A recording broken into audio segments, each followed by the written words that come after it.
Carrollton-Farmers Branch ISD Board of Trustees to order at 5:30 p.m. on June 6, 2019. The purpose of this pre-meeting is to conduct a briefing session with administrative staff regarding the posted agenda for the regular board meeting scheduled for 7 p.m. on June 6, 2019. For the record, Ms. Herbacek, Mr. Matthews, Ms. Derrick, Mr. Shackman, and Ms. Valenzuela are present. So item number 2, briefing session with administrative staff regarding the posted agenda for the regular meeting scheduled for 7 p.m. Board members, do you have any questions regarding the consent agenda items for tonight? Yes, Mr. Shackman? Nothing that needs to be pulled, but I'd like to ask if, and we're just getting through with school, so I realize as it comes together, a couple of pieces of data that I think would be useful for us. We're approving the renewal of the MAP test in this process, and I'd love to see some data that tells us how many teachers are getting into their RIT bands and their learning continuums, and just a sense of how the staff, because I know administratively we've been pushing it, so if we get any data and feedback, I think that would be useful. And the other piece is the same with the on-ramps, the renewal, because we did it this last year, first time, and we're going to go ahead and renew that.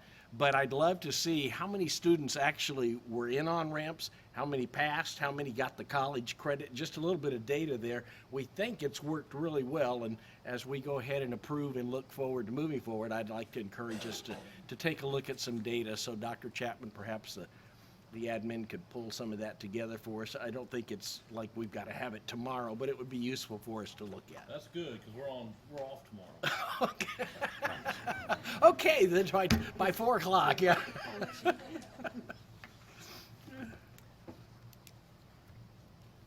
I'm done. So any other consent agenda items? Well, that leaves us with a lot of time. So Dr. Chapman, I believe we're at number 3, reports by administration. Yes, ma'am. So over the course of the last, 4 or 5 months, at least in the early spring, Karen Watasby came and she walked through and met with many people to start our staffing review, and she put together a nice report that she wants to give the Board of Trustees a review tonight. So I'm going to welcome Karen to the podium. Okay. Good evening, Dr. Chapman and board members. I appreciate you allowing us to come, or me, to come tonight and share with you the information that I reported on to staff after completing the staffing review.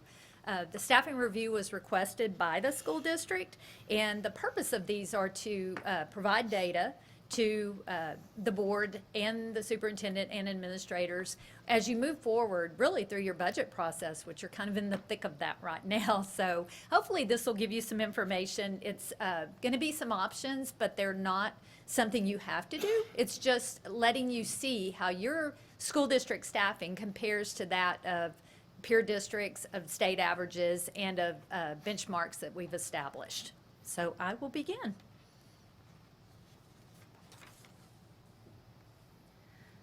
First of all, the process itself, the district was sent spreadsheets and questionnaires that were given to designated staff.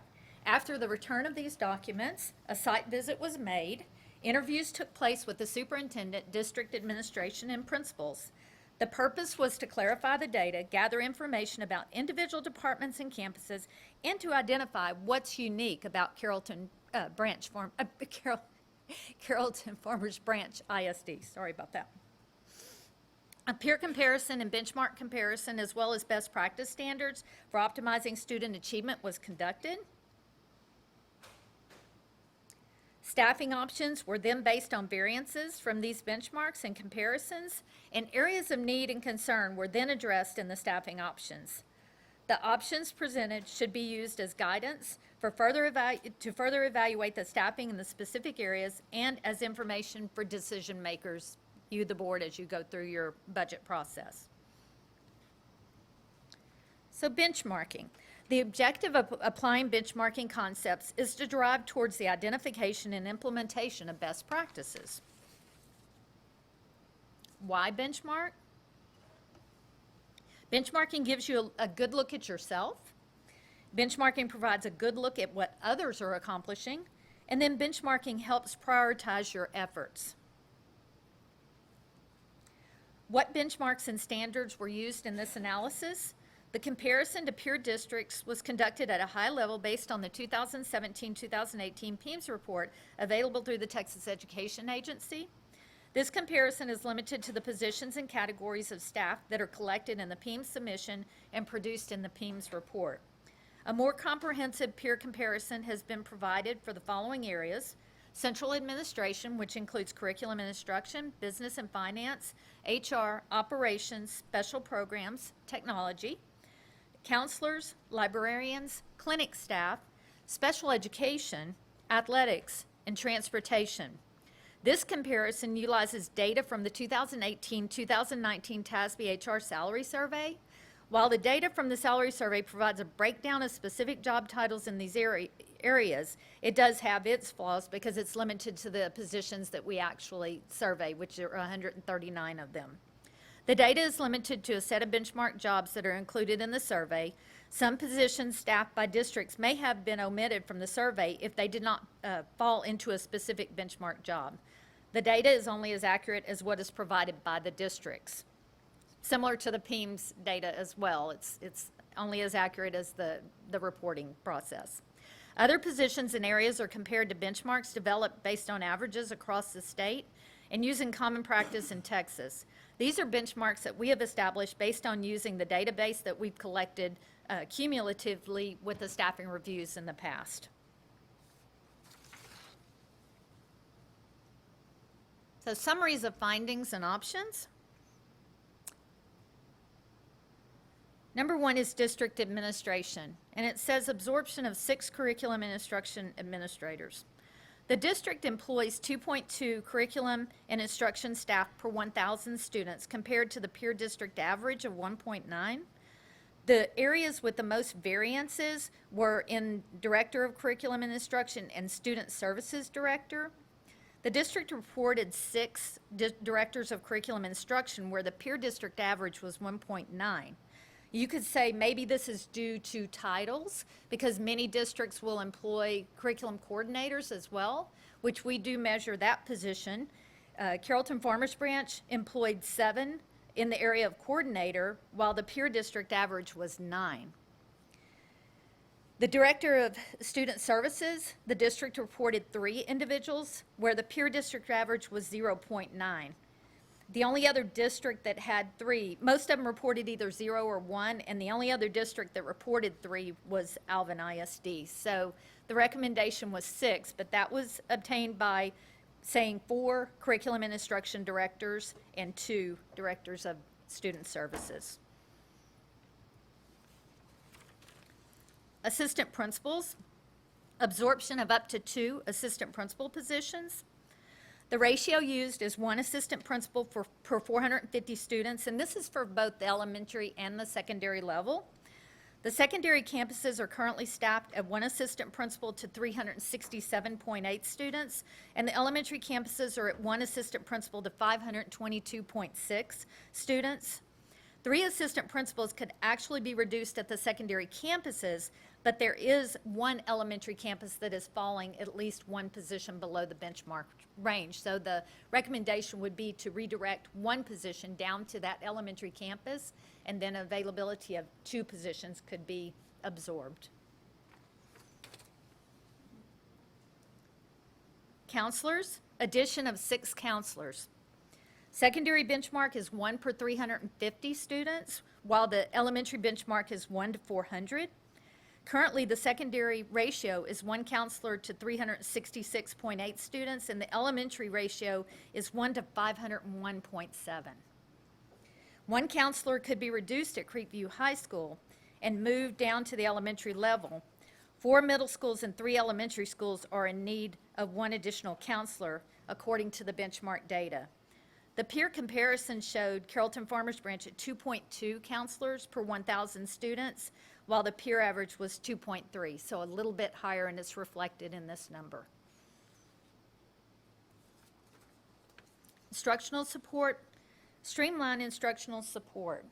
And the best way for me to describe this is that y'all do a very good job of supporting instruction in the school district. You've got various ways that you're doing that, but my observation was it was kind of like everybody's working really, really hard with these puzzle pieces, putting together this puzzle, but then you find out that there's actually 4 different puzzles in the pieces. And so they're working really, really hard to put it together, but it's not coming together as the full puzzle. And so when I say streamline, I just mean look at all the different staff that are supporting instruction and then determine, is there an alignment with what everybody is doing, with the different titles, with the different job functions of each one of the different staff members? So I'm just saying evaluate that to make sure that you're being as efficient and effective with the amount of money, because you're doing a great job of spending the money on it, but are you getting the biggest bang for your buck with the way that it's organized right now? And so some of the data, I'll give you an example. At the elementary level, Landry has support of 1 instructional support person per 8 teachers, while La Valita is at the high end of 1 per 40 teachers. The variance is pretty large. The average is 1 per 16, so you can see how far they are from that variance. At the high school level, Ranch View has 1 per 25, where Blaylock has 1 per 70, with an average of 1 to 42. So just a broad range of support when you're looking at if those individuals are supporting instruction and supporting teachers. Some of them are supporting a small group compared to a very large group with the other staff.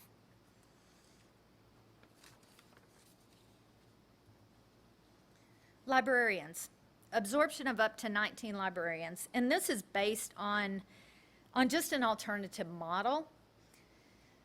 The model would reduce the 19 librarians, but it would add additional aides. And so the let's see, at the high school level, each high school would have a librarian and an aide. At the middle school level and elementary level, they would be staffed with an aide and a half-time librarian. So you would have a librarian sharing between 2 middle school campuses with an aide at each one of those.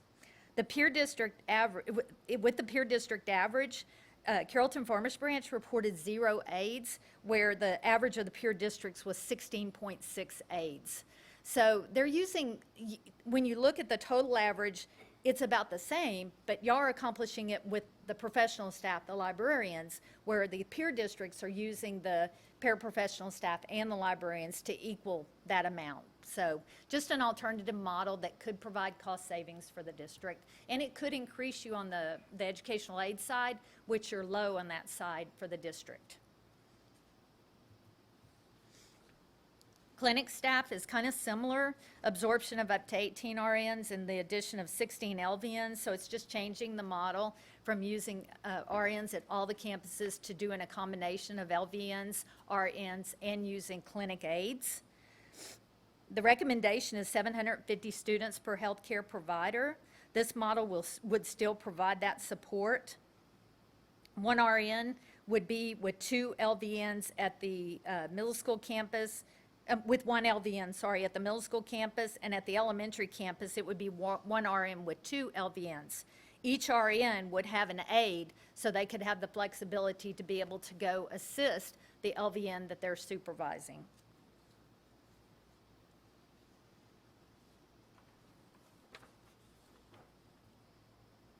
Library aides, this is to accomplish the alternate model. There would be the addition of 33 library aides.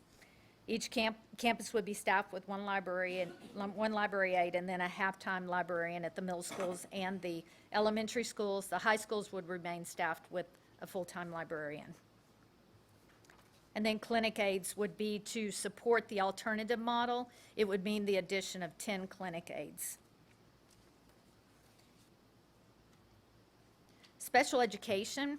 A campus evaluation of the instructional models, including resource inclusion, content mastery, life skills, autism, behavior, and PPCD, was performed. A combined calculation derived from an average weighted caseload of each instructional model, grade level of students served, and the weighted severity of student handicapping condition was made. This resulted in the need for at least 12 special education aides district-wide, and the addition of a special education teacher. That number is continuing to increase, and I realize that. I was here earlier in the spring, and I'm sure now that the school year has ended, there are even more students that are identified. But the benchmarks have been given in the report, and so they can be applied to continue to see if there's further need. For the state average for special education teachers, it's 15 students per special education teacher, and the district was a little above that at 15.3. While the average, once you throw in the educational aides into that mix, it's 1 per 7, and there again, the district was a little bit above at 7.5. Okay, behavior resource specialists. These were kind of unique positions, and the closest thing I could find to compare it to in our data, the Data Central data from the salary survey, is a behavior specialist. Very similar, where they're providing that support for behavior resources for staff. And so when looking at that, the district employs 32 of them. The peer district employs on average 4.4. And so that leads to 1.3 per 1,000 students in Carrollton-Farmers branch and 0.2 per 1,000 students for the peer districts. Currently, each elementary with the program, without a program, actually has a half of a behavior resource specialist, and those with the behavior program have a full-time one. And then each secondary campus is staffed with a full-time. The alternate model would leave a full-time at each one of the campuses with the behavior program, but would use the remaining 5 on a consult basis as opposed to a full-time staff member at that, or full or half-time staff member assigned to a specific campus. Assessment staff employ future diagnostician vacancies with LSSPs. The caseload for DIAGs and LSSPs as assessment staff is 80 to 85 students. The district employs 5 LSSPs compared to a peer district average of 11.2. So your peers are hiring more LSSPs than what your district is doing. The district is employing 34 diagnosticians compared to a peer district average of 25.6. So where the actual number, if you look at the total compared, it's equal, but it's just they're providing support through the LSSP versus more diagnosticians. You get more services from an LSSP in that they're able to do your psychological testing that your diagnosticians cannot do. They can provide some counseling services that DIAGs cannot do. So they're a little richer in what services they can provide to your district. Elementary teachers, absorption of up to 29 teaching positions. The state and peer comparison found that Carrollton-Farmers branch was a little bit lower than the average of the state and the peer districts. Projected enrollment resulted in a ratio of 19.1, where the state average is 19.5 to 20.5. A 22-to-1 ratio was used for grades pre-K through 4, and a 25-to-1 was used for grade 5. Elementary elective teachers, the recommendation is to establish an elective teacher to student ratio that minimizes the disparity based on student enrollment and program offerings. The staff right now is ranging from a low of 1 elective teacher per 48.8 students at one campus to a high of 1 elective teacher to 250.7 students. So quite a disparity in that. And I do realize part of it is the fine arts academies are on the lower side, but still the ones that don't have that are still, there's still a discrepancy between those campuses. Actually, 6 campuses exceeded a ratio of 1 elective teacher per 160 students. The addition of educational aides could also help achieve some of these ratios. So if an educational aide was assigned to some of those programs, it could lower that student to staff ratio, which would be helpful. And as I said, just like with the librarian aides and the clinic aides, y'all are a little bit lower on that paraprofessional staff. And so using that type of staff to help increase could help raise those ratios. Middle school teachers, absorption of up to 25 middle school teachers. The state average is 22 to 24 students. This reduction is based on a 24-to-1, the high side of the benchmark, and it was based on a 5.5 master schedule. And what I mean by that is that students attend 7 periods per day and staff teach 5.5. And the reason it's 5.5 is core teachers teach 5, elective teachers teach 6, and so a 5.5 average for that. If the master schedule was to change and there was a removal of one of those conference periods, planning periods for those core teachers, it could result in the absorption of 49 positions district-wide. In the report, there is a table that will show the analysis and how, if you're using a 24-to-1, where those staff could be reduced or added, because actually I think it's Blaylock that was on the high side, and they would actually need some more staff added to their campus to be at this ratio. So that's provided in your report. It is based on a theoretical average, and that means that all teachers are teaching that are assigned to that campus, not special ed teachers or teachers that are part-time at that campus, that they're all teaching an available period. That, you know, if they're supposed to be teaching 6, they're assigned to 6. If they're supposed to be teaching 5, they're assigned to those 5 periods. High school teachers, similar analysis. It was an absorption of up to 33 high school teacher positions. At the high school, the state average is 22 to 25, so a little bit higher than the middle schools. This reduction was also based on a 25-to-1. You've got a couple of master schedules that were going on. Ranchview uses an 8-6.5, where it's 8 periods for students. Core teachers teach 6, electives teach 7. And then at the other 3 high schools, it was a 7-5.5, similar to the middle schools. And so it was 4 positions at Ranchview and then 29 positions combined at the other 3 high schools. Athletics, first absorption of 2.5 trainers. The district averages 1 trainer per 2 middle schools.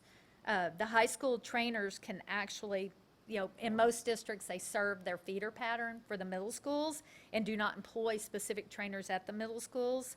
When you do the peer district average, the district employs 10 trainers compared to an average of 5.8 for the peer district. So you can see how the district is a little bit heavier on trainers than compared to the peers. You could convert up to 97 athletic period assignments to academic assignments at the high school.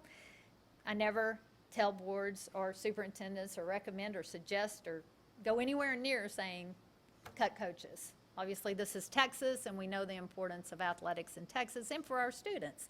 And so what we say is we look at it, we look at the coach to athlete ratio compared to the teacher to academic teacher to student ratio, and say try to get that athletic period closer to that academic ratio instead of lower.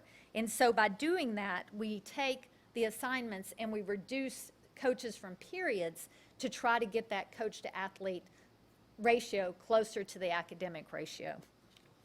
And so the ratio per athlete is currently 9.1 at your high schools, and the adjustment would increase it to 18.8. At the middle school, it's right now at 16.2, and if you were to convert 13 periods to academic assignments, it would increase it to 18.2.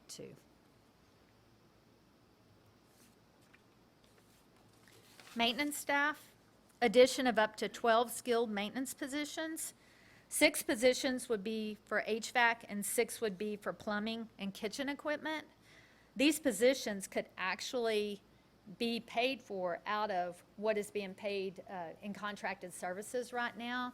It was nearly $2 million that the maintenance department spent on contracted services that was reported to me. So a lot of times adding the staff, the skilled licensed workers, can actually tremendously reduce your contracted services in these areas. So it would be offset as opposed to being, I mean, it's listed as a cost, but it would mean contracted services would be reduced.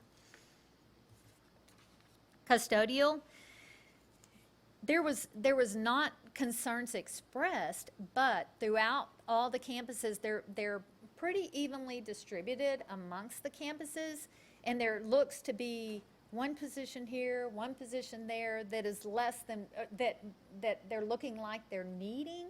But I think that maybe the overtime could be contributing to that. So the recommendation is just look at your overtime and see what that looks like for the year and in custodial services. And if it is tremendous, then you might want to look at adding some more staff. If it's not, you got some super men and women out there working as custodians for you, and kudos to you.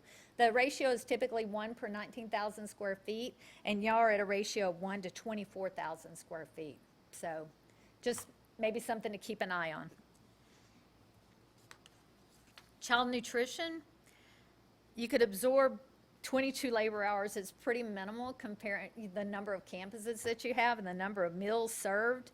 Most of your campuses were above your average for the district was 76%, and most campuses were above 75% efficient, which is pretty efficient for a school district in its nutrition service department.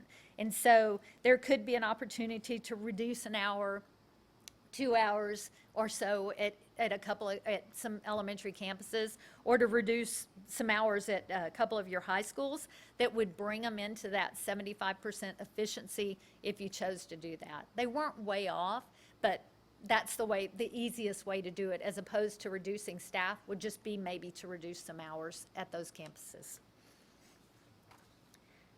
Transportation, absorption of 1 dispatcher and evaluate for possible reduction of bus monitors. The district employs 3 dispatchers compared to a peer district average of 1.4. The district employs 46 bus monitors compared to a peer district average of 27.8. I think the bus monitor situation really probably has to do with the fact that y'all put monitors on pre-K routes and special ed routes. Most districts will put them for special ed only and not do the pre-K. You might have the need to do that. You would have to evaluate that, but you are staffed quite a bit larger than your peer districts in the area of bus monitors. So, looking ahead, what was the result of this? These were the cost or savings, whichever way. So they are summarized. The total administrative/professional staff was a savings of around $2.1 million. For clerical staff, I'm looking at that going, wait a minute. I didn't have the option. I apologize. I just realized I didn't have that option in there. I will send that to Tanya. It's in the report, but I must have not have captured it on my sheet when I did the options, but it was $448,000. I got all that. The next one, educational aides, is a cost of $1 million. So if you were to add 33 library aides and 10 clinic aides, it would be around $1 million. Teachers for elementary was 1.6. The middle schools was 1.4. And the high schools was 1.8 million for a total of 5 million. Athletics, the 2.5 trainers was 162,500.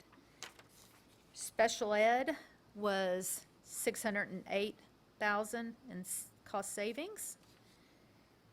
Maintenance was 540,000 in expense if you were to add 12 positions.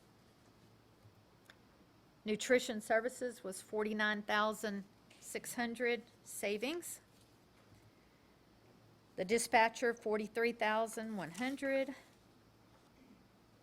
And the total, 6,849,000 in cost savings if everything was implemented.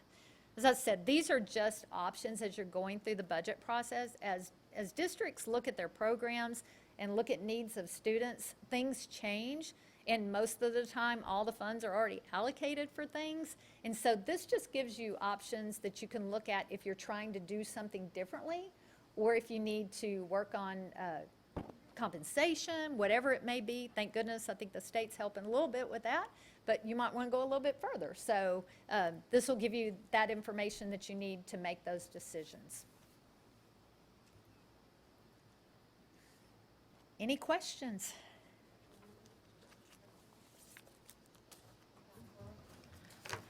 How many peer districts were we compared to? You're 14. 14. Yep, 14. And those districts were,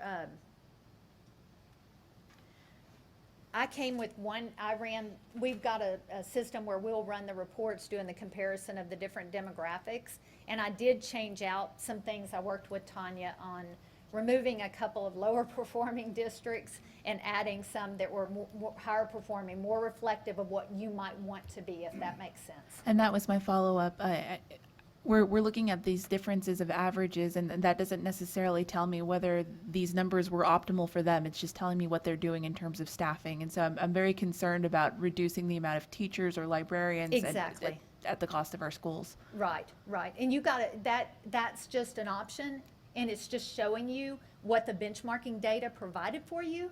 But you've got to make those determinations as a school district. And that's why we always say, these are just options, and some might be doable, some might not. And so it has to do with your priorities and where you're going strategically as a district and what you want to do.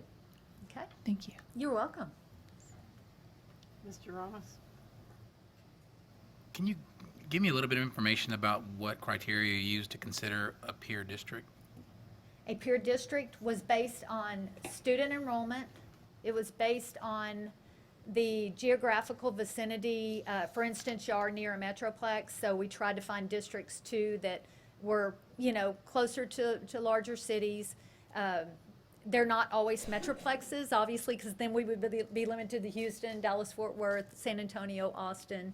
And so there are the enrollment, the demographics of the students was another one, looking at the number of free and reduced rate at-risk students, those numbers. The A through F accountability, because remember, we Yes. added about 4 or 5. Yes, and that's what, the final thing was looking at the performance, because like I said, a couple were on the lower side of performance, so we removed those, and then found 4 additional to input in that were more similar as to what you might want to be, or that you already are, so, okay?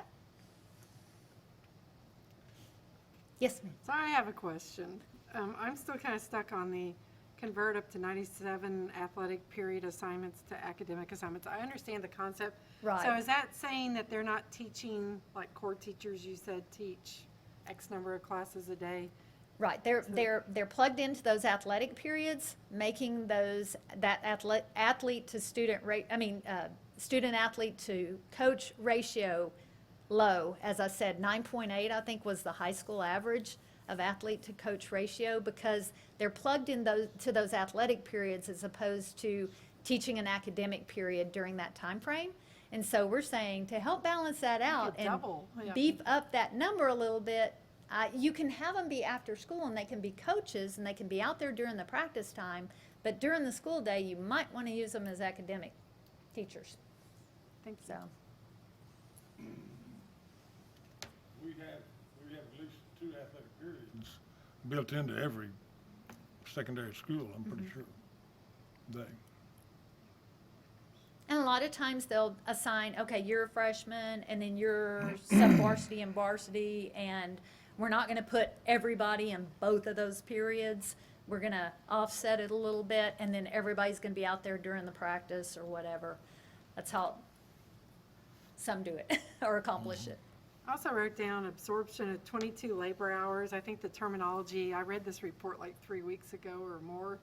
So can you help me remember what that means? The labor hours, typically, what I did was I found out labor hours by looking at the information that was provided by the child nutrition director. And like, she would tell me, I have this many people, and this is how many hours they work per day. And so the chart's included in there where you see them laid out. So if you were to reduce a labor hour, I think one campus or a couple of campuses was 1 hour. So just one person would work 5 hours instead of 6 It hours. doesn't sound like a lot of money. It does, it was about 50,000 Okay. was all it was. But I had to point it out, so. Yes, Mr. Shackman? The numbers when we see state, there's no modeling there, that's just aggregate every district in the state. Right, Okay. correct. Yeah, when you see state, it's using the state averages from the PEMS data Okay. for all school Yeah, districts. so the only modeling then occurs in the peer group. It occurs in the peer group, and then we use the peers to also plug in the Data Central data. And then we also have those additional benchmarks that we've established through, like I said, our database, we call it Common Practice in Texas. And it's just taking averages of school districts that we've worked with doing staffing reviews and looking at the sizes of the district matter a little bit more in those numbers than they do obviously in the state averages. The state averages cumulatively everybody, but in our common practice, for instance, we separate a smaller district from a larger district when it comes to non-campus clerical. We do a different ratio based on that, and that came from that type of data. Okay? Thank you. You explained that the LSSPs are more than a diagnostician. They can provide broader What does it services than stand a for? diagnostician.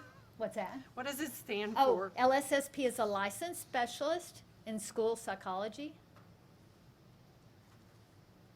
They're both master level staff members. They have master's degrees unless the way back when the DIAG was a test. But anyway, now they have to get a master's to qualify for the DIAG as well. But LSSP just can do broader services than a diagnostician. They're probably a little harder to find, and that's probably why your staffing looks the way that it looks. But those peer districts are finding them because they're, like I said, they're staffing more than you are in that area. Since you didn't really go into the clerical, can you kind of, I'm looking at it here on the report, but I Yes, just let me, wonder if you could. I'm going to pull it up right here if you don't mind. Okay. And sorry about that. I don't know how that option, where that happened.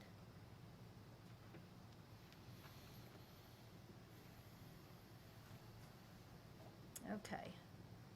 Scroll down here.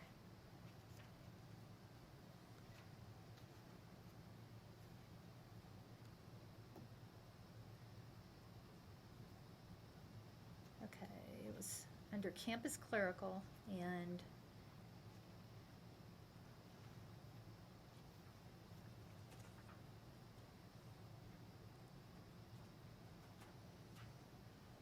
I'll tell you what it said in here. Let's see. Okay, so for campus clerical, secondary campuses, which are your middle schools and your high schools, the benchmark is 5.5 campus clerical staff per 1,000 students, where at the elementary it's 4.5. And so what the data showed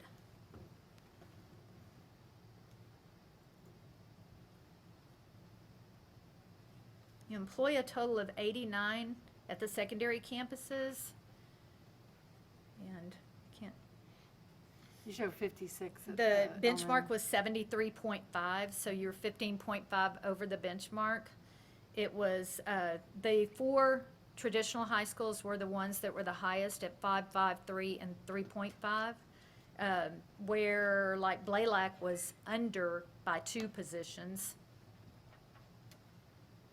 and the others were just a half. And then at the elementary, there were 2 that were below, and no one, well, let's see, couple, 1, 2, 3, looks like 3 elementaries were above the benchmark by at least 1 position, and 2 were below by at least 1 position. And so the narrative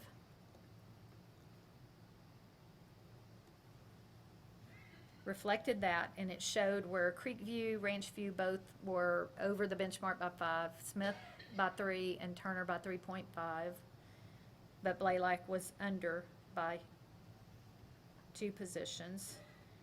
And then 2 campuses, La Valita and Las Colinas, were staffed at least 1 position below the benchmark, and 3 were staffed at least 1 position above, and it was McLaughlin, Strickland, McWhorter, and Sheffield. McLaughlin, Strickland, McWhorter, and Sheffield. So, okay. And it's in the report it's spelled out. with that information. So the aggregate was the number that was on the screen. Mr. Botchett? Go ahead. No, go ahead. I'm going to fumble this a little bit. I think what I'm struggling on understanding, and maybe you can clarify, when the initial review and survey was done, you mentioned on position and titles in comparison to data you have in your database, correct? That, it's the TASB salary survey. It Okay. surveys 139 jobs, but I'll use an example. Whether you call Dr. Coleman's position a chief HR officer, or do you call him an assistant super HR, districts have to say, our survey job is chief HR. And so if a district says, oh, but that's not what ours is, so they'll leave it off because they didn't see assistant superintendent of HR, if that makes sense. So were the duties of each of our roles factored Yes, into that yes. comparison? I mean, Yes. because obviously in any changes in staff, the duties of our team members Is don't go important. away, Right. right? I mean, Right. So that, I guess I'm struggling to make the connection. I'm just struggling. Remember, this is just how your district compares to peer districts, to benchmarks, and you cannot just go in and say, let's do away with these 3 people. It doesn't work like that. Nor would I I mean, want. obviously, to yeah, work nor would you want to do that. that. Obviously, what you have to do is say, okay, if the peers are accomplishing it, what's going on? I mean, are we doing, what's a very typical thing is for somebody to say, well, we're doing it that way because we've always done it that way. And then the model has never changed with the changing time, or with the fluctuation of student enrollment, or the different types of programs that you're offering. Y'all added a bunch of, y'all did some academies this year, right? So that looks different than what it used to look like when they were traditional campuses. So that all has to be factored in, and that's how things get the way that they get, is because a lot of times things don't shift along with those changes. So, Dr. Chapman, y'all being the leadership are taking this data, and even with no action or no decisions by us, looking at how things are done? Yes, correct. And so, as of right now, we don't have that ratio. So as she was talking about an AP, for an example, is a 450 to 1. We're going to look at that and start building those ratios out. And again, some campuses are going to be different because some campuses are title funded, some aren't.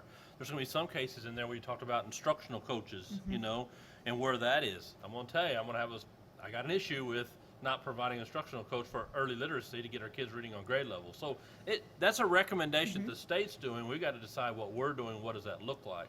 So over the course of the 1920 school year, when we're doing our Vision 2030, we do have to map out what is that benchmark so that we can start considering what that looks like over the course of from now into the future. And so this was just a great see where we are. We may have a belief that we want an RN on every campus. That might be our belief.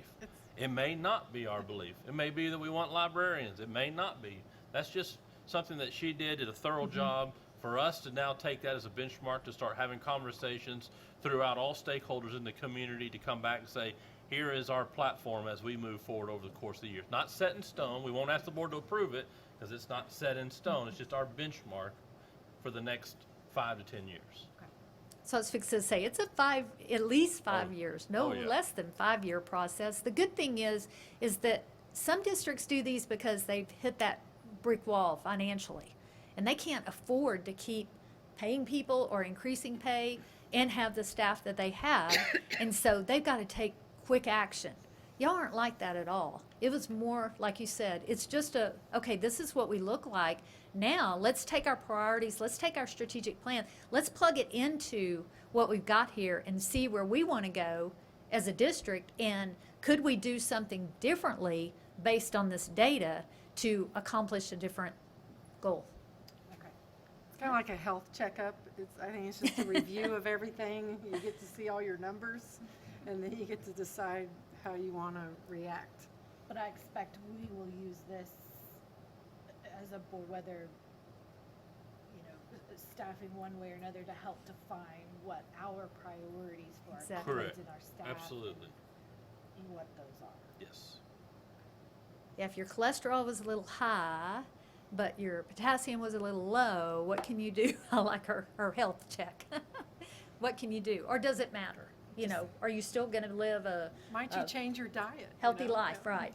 You might change your diet, so, anyway. So this is helpful. So Dr. Chapman, how are you going to share this with our leadership that is Well, here? we wanted you guys to see it, so gave you that almost 2 months since we moved it back, so you could review it. The downside to this is I can already hear it now. You're cutting all these RNs and this No. many librarians. No, take a deep breath. Right.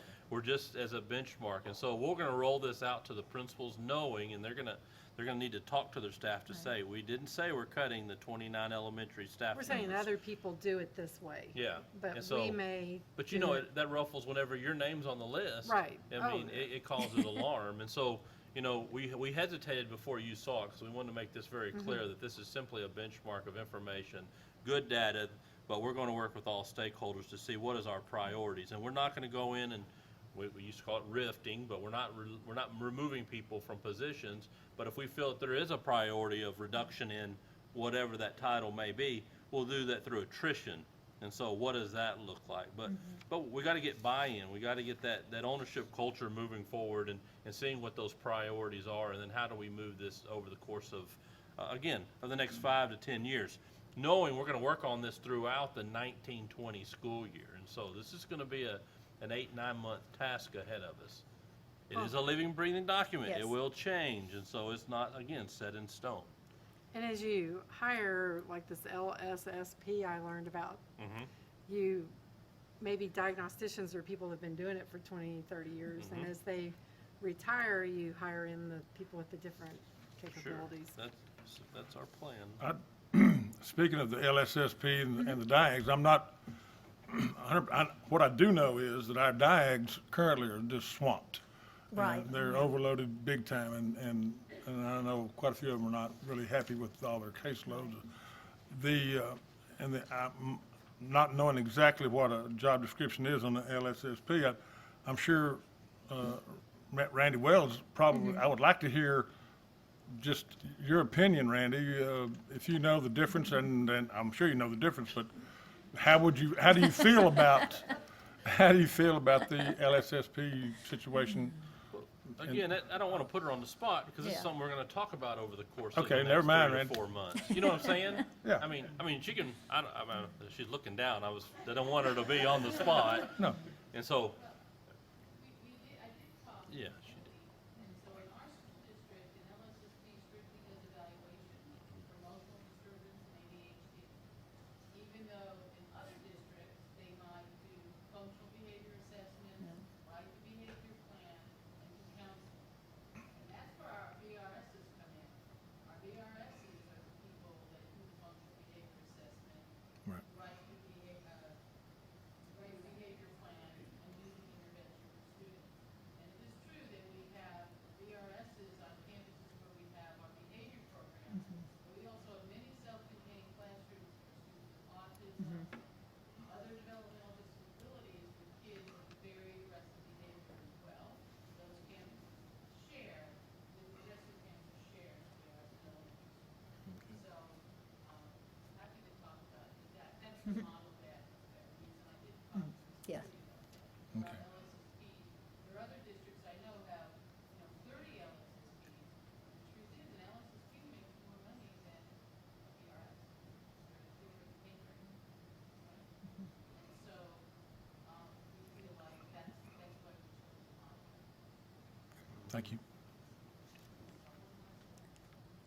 I'll make one more comment. I will tell you, everybody came in needing something, so They've got some priorities that they want to deal with or they need, which, I mean, I've never met a principal that didn't come in and say, I need this.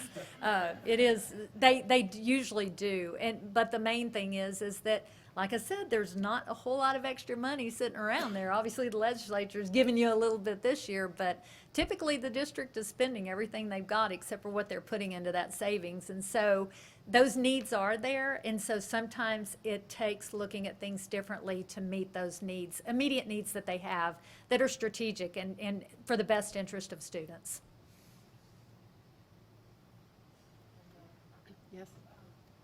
Yes?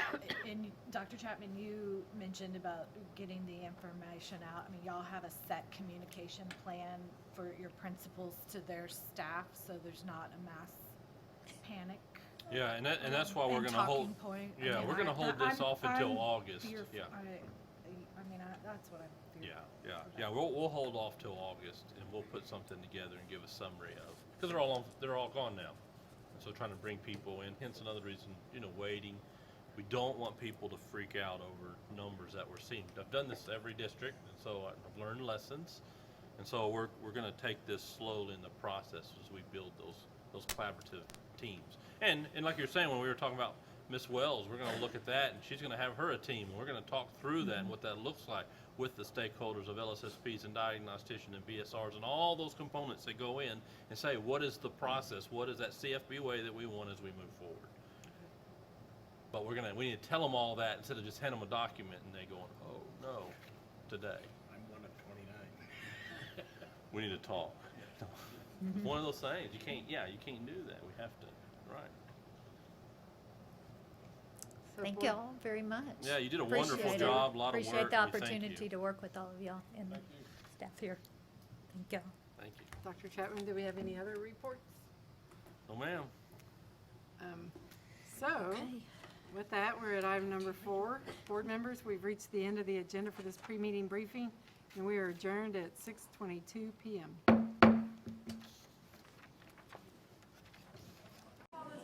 Meeting of the Carrollton-Farmers Branch ISD Board of Trustees to order at 7 p.m. on June 6, 2019. Board members, district staff members, and members of the audience, you are free to join me in standing as John Bellamek from Matthew 6 Ministries provides a message, followed by the Pledge of Allegiance led by Randy Shackman and the Pledge to the Texas flag led by Sally Derrick.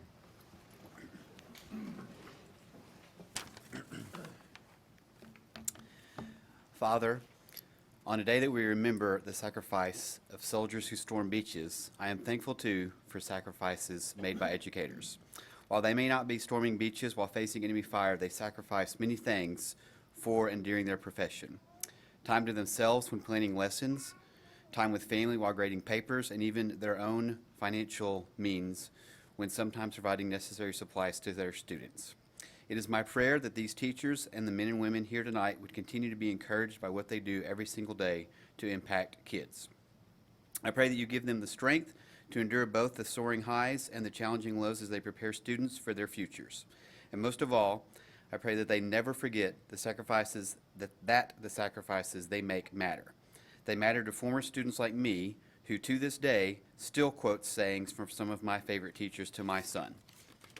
I ask that you would be with the board and all present tonight as they discuss the business of Carrollton-Farmers Branch ISD, and I pray this in your holy name. Amen. I pledge allegiance to the flag of the United States of America and to the republic for which it stands, one nation, under God, indivisible, with liberty and justice for all. Honor the Texas flag. I pledge allegiance to thee, Texas, one state, under God, one and indivisible.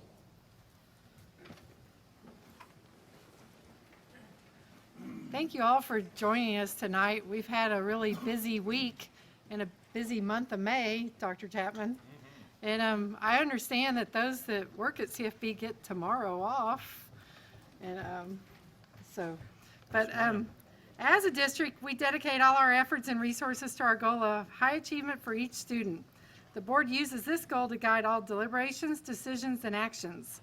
You will get to see all deliberations, decisions, and actions of the board in open session, with the exception of some items which may be discussed in a closed session as stipulated in Texas Government Code Section 551, commonly known as the Open Meetings Law. These items typically deal with personnel matters, consultation with our attorney, and real estate. For the record, the board members present are Ms. Herbacek, Mr. Matthews, Ms. Derrick, Mr. Shackman, Mr. Ramos, and Mrs. Valenzuela. We constitute a quorum and may conduct business on behalf of the district. So, ladies and gentlemen, before moving on to the next agenda item, I would like to remind you that the board encourages comments from citizens of the district and from district employees. Anyone wishing to speak, either as an individual or as a representative of a group, may do so during agenda item number 5, audience for guests. Please submit your request to do so on one of the forms provided on the table just outside the north entrance to the boardroom. You may place the completed form in the box provided on that same table or present your completed form to the administrative assistant, Ms. Kim Castanon. There you are. When the board addresses agenda item number 5, audience for guests, you will be invited to the podium to speak to the board. We will now proceed with item number 2, and this is kind of exciting. Swearing in of the members of the Board of Trustees unopposed in the May 4th, 2019 general election. There were no opposing candidates in the May 4th, 2019 general election. Therefore, Tara Herbacek, Guillermo Ramos, and Randy Shackman were reelected to the board for 3-year terms. Each has been issued a certificate of election. And have y'all signed that? And has completed the required statement of officer. The Honorable Ron Marchant is present tonight to administer the oath of office. Mr. Marchant, will you please join us at the front of the room? Have the 3. So,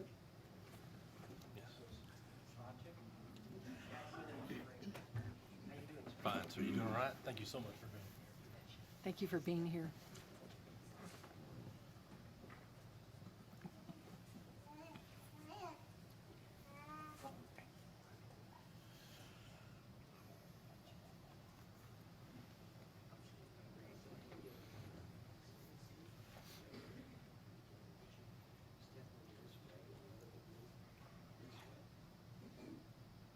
We're gonna do this all at the same time, so get it mixed up, or we won't know. Thank you. Please raise your right hand. And repeat after me.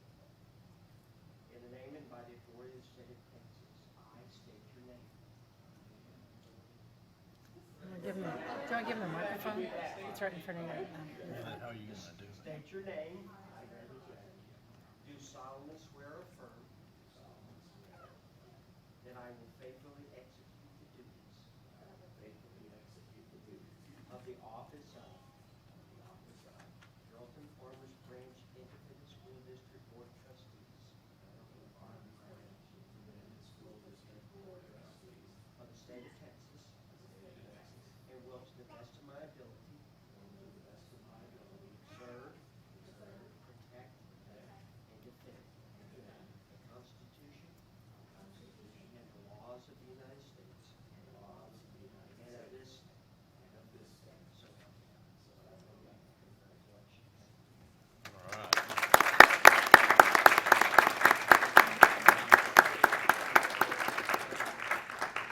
Let me do these.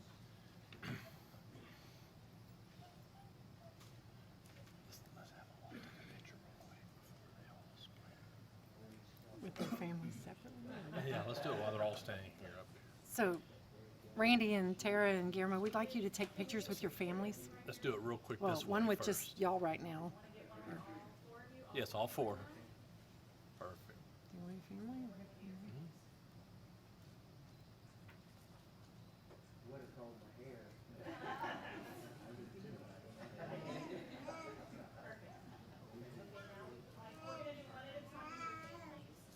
So,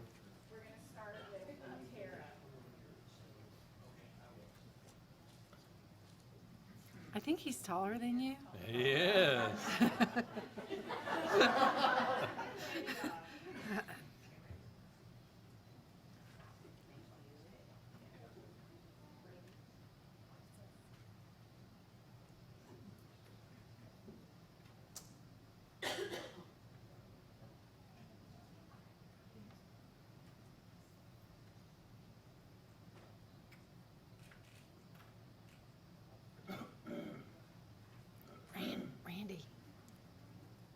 need you to sign something.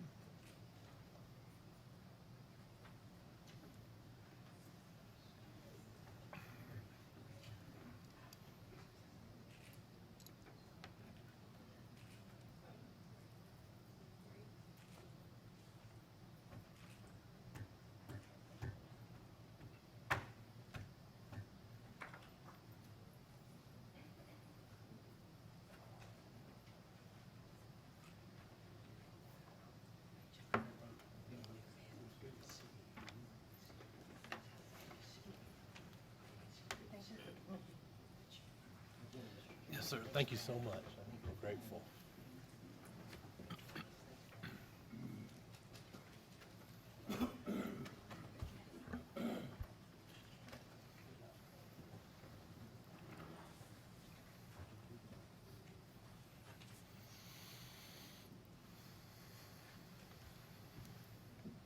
At this time, we will proceed to agenda item number 3, board reorganization. Under Board Policy BDAA Legal and BDAA Local, the board is to organize by selecting a president, vice president, secretary, and an assistant secretary. I will now turn the gavel over to Superintendent John Chapman to conduct the election of president. The new president will then conduct the selection of the other officers. Board officer election, board president. I now open the floor for nominations for the position of the president of the Board of Trustees. Under Robert's Rule, the order, no second is required for nominations. Are there any nominations for board president from the floor? Mr. Matthews? Dr. Chapman, before I name the person that I want to nominate, I'd like to read some stuff. This board member knows board policies and procedures. This board member is an excellent communicator. This board member is well-spoken. This board member rarely, if ever, misses an event that we're invited to attend. This board member worked tirelessly to help us pass the bond election. This board member has the time to devote to the business of the board. This board member has paid their dues in service to this board and this district. And finally, on a personal note, this past year was, to say the least, rather bumpy for me personally, having 3 separate hospital stays plus a couple of other issues. This board member came to visit me each time I was in the hospital and called regularly to simply see how I was doing. For these and other reasons, I nominate Randy Shackman for board president. Okay, Randy Shackman. Are there any other nominations? Mr. Bocek? Yeah, I'm going to stay with the consistency, and I'd like to nominate Nancy Klein as board president. Are there any other nominations for board president? Okay, nominations for the position of board president are Randy Shackman and Nancy Klein. Board members, are there any other nominations? Seeing none and hearing none, nominations are closed. All those in favor of Randy Shackman for board president, please indicate by raising your hand. Okay, that's 3 votes for. Nancy Klein. 4. Nancy Klein, congratulations, you're the board president. Thank you.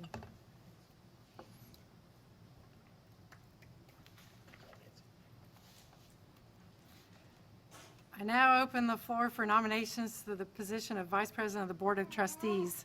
Are there any nominations for Board Vice President from the floor? Mr. Bocek. I'd like to nominate Guillermo Ramos. Board members, are there any other nominations to be made?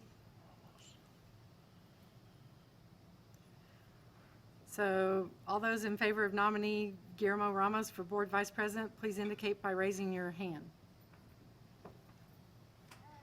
There are 7 votes in favor. I now open the floor for nominations to the position of Secretary of the Board of Trustees. Are there any nominations? Well, I hear Cinto for Secretary from the floor. Ms. Derrick? I nominate Tara Herbacek for position of secretary. Board members, are there any other nominations to be made? Seeing none and hearing none, nominations are closed. All those in favor of nominee Tara Herbacek for Board Secretary, please indicate by raising your hand. There are 7 votes in favor. Congratulations. So I now open the floor for nominations to the position of Assistant Secretary of the Board of Trustees. Are there any nominations for Assistant Secretary from the floor? Ms. Herbacek? I'll nominate Candace Valenzuela. Board members, are there any other nominations to be made? Seeing none and hearing none, nominations are closed. All those in favor of nominee Candace Valenzuela for Board Assistant Secretary, please indicate by raising your hand. There are 7 votes in favor. So we have elected our slate of officers, and I look forward to working with y'all. The next agenda item is number 4, special presentations and recognitions. Dr. Chapman. Yes, at this time, we're going to have a special presentation on Casey's Run and check presentation. I'm not sure who's doing it. It said Mary Mahaffey. Oh, does it? Will Is we Mary just- Mahaffey?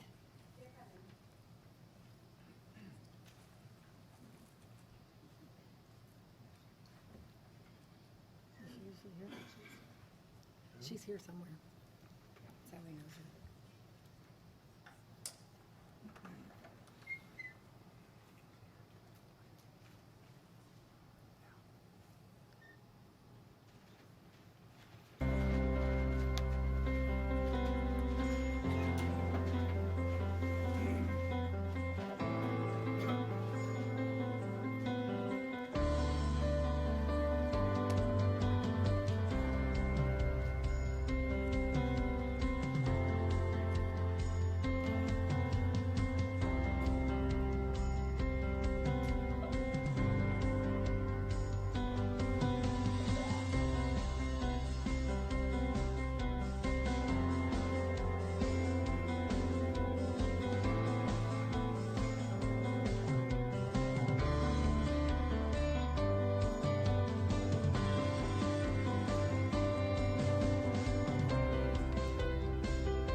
Good evening, and a warm welcome to everyone here tonight.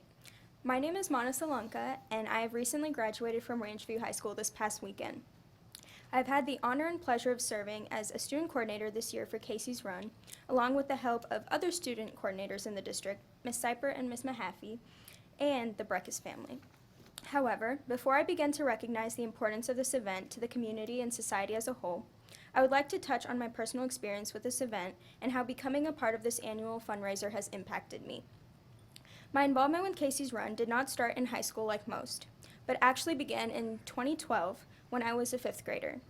I was named the Casey Breckus Shining Star Award recipient from Freeman Elementary and was ecstatic to receive the generous recognition. Although I listened to the story of Casey and gladly accepted the award with pride, as an 11-year-old, or like we used to call it, a tween, I could not grasp the significance of this accolade or the true meaning behind the award. However, as the years went by and my close friends and others kept congratulating me for receiving this award, I began to notice the true importance behind this recognition. As I often fit societal norms and continued to be an oblivious teenager, I never truly understood what the meaning of being compared to the Casey Breckus meant. While in this lifetime I will never be able to believe that I embody a person like that, I now understand that even becoming half the person she was would be one of my greatest accomplishments. So I had to start somewhere. Every year I attended Casey's Run to not only see the Breckus family every chance I got, but to also find my purpose with this charitable event. Personally, having close family members who find the beauty in raising children who require special education allowed me to become even more interested in Casey's Run after I realized that it was a fundraiser held for our CFBISD All-Stars for the Special Olympics, which, if you ask me, is pretty amazing. Then, as soon as I came to high school and realized I could become even more involved by actually volunteering, I took on any job I could get, even if it was at 4:45 in the morning. My senior year, Mrs. Breckus personally asked me if I wanted to be a student coordinator, and I could not wait to carry a walkie-talkie around, paint posters, and work with students from all over the district to make this possible. But during and after the event, I was enlightened by what Casey's Run stood for. It not only empowered Special Olympics kids to run freely into this journey we call life with the utmost amount of happiness, but encouraged us all to become and live for more than ourselves. And that is the moment I realized the essence of Casey's Run. Seeing a whole community, actually a whole city, come together as a family to support a remarkable cause made me realize that it really does only take one person, or in this case, one extraordinary family, to jumpstart a cascade reaction. Gail Caldwell once explained in a memoir of friendship, "I know now that we never get over great losses. We absorb them and they carve us into different, often kinder creatures." Casey Breckus changed us all for the better with her legacy, and because of the Breckus family, who was able to nurture an event she so fondly enjoyed, we were able to move forward as a district and a community to create a difference by giving back. This year specifically with $50,000. Wow.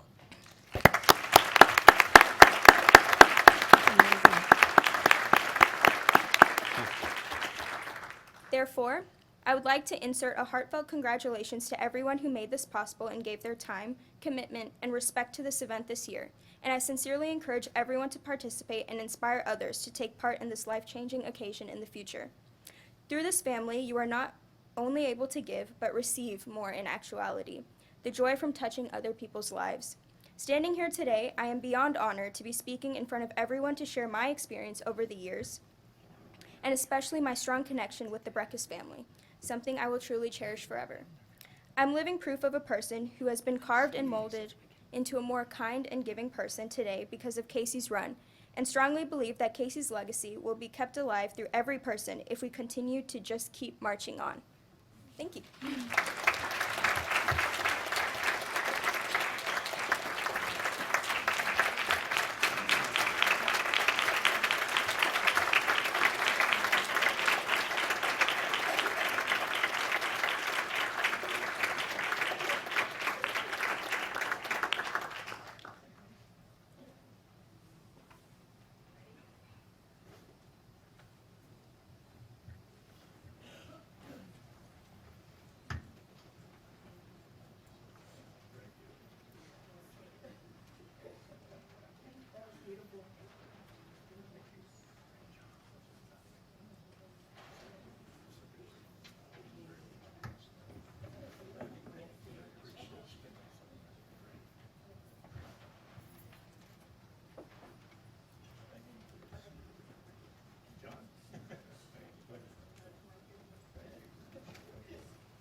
I just want to say that this whole event is such a blessing to our district and our community.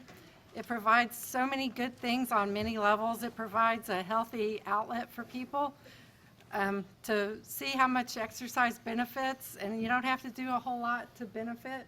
It provides an opportunity for our students to demonstrate leadership and experience all the love and the cheerleading and the volunteering and encouraging. And we benefit from also seeing where the money goes that is raised with Casey's Run and how it's used with the Special Olympics. And so we just are very lucky that the Breckus family continues to assist. And I saw that part of the contribution was in memory of James Good, and that's very meaningful. So, but just especially the impact it has on the kids and what we heard her say. So thank y'all very much.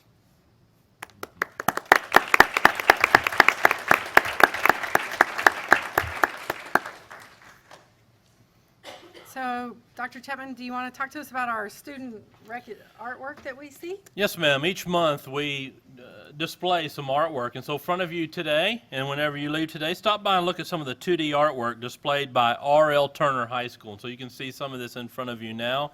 We have an incredible fine arts program across the district, and so each month we just want to showcase that. So we're proud of what R.L. Turner has done for us tonight. So stop by and look at it. Thank you. Our item 4C is new administrators. Dr. Chapman, Yeah, can you so- tell us? Yeah, so we have the new Chief of School Leadership Program in place, and so through numerous interviews involving teachers, other administrators, and senior cabinet, we have 3 new Chiefs of Leadership, and so I want to recognize those individuals now, so if you don't mind, please stand. So for our secondary Chief of Leadership, we have Dr. Hamlin.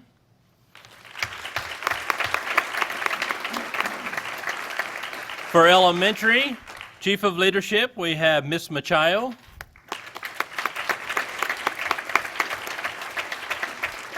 And our other elementary is going to be Miss De La Rosa. And leading that charge is going to be Tracy Smith. They start training next week, part of the Relay GSE program, and so this is a new program we're going to be moving forward to support our principals through what's known as ownership culture. So they've got a big task at hand, and they're going to make great gains with our principals as we move forward. So thank y'all so much for being on the team. So to replace some of those positions tonight, we have a new Blaylock Middle School principal, Dr. Davis. If you'd please stand.